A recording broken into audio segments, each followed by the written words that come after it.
രാജാക്കന്മാർ ഒന്നാം പുസ്തകം അധ്യായം 13. യെരോബെയാം ധൂപം അർപ്പിക്കുവാൻ പീഠത്തിനടുത്ത് നിൽക്കുമ്പോൾ തന്നെ ഒരു ദൈവപുരുഷൻ കർത്താവിന്റെ കൽപ്പനയാൽ യഹൂദയിൽ നിന്ന് ബേഥേലിലേക്ക് വന്നു.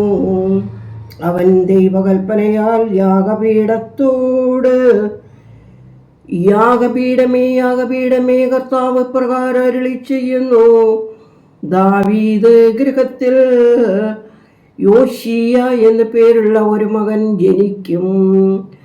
അവൻ നിന്റെ മേൽ ധൂപം അർപ്പിക്കും.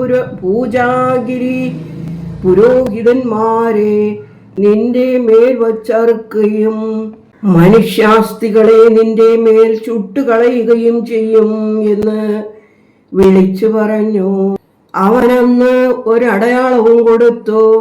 ഇതാ, ഈ യാഗപീഠം പിളർന്ന് അതിന്മേലുള്ള ചാരം തൂകിപ്പോകും.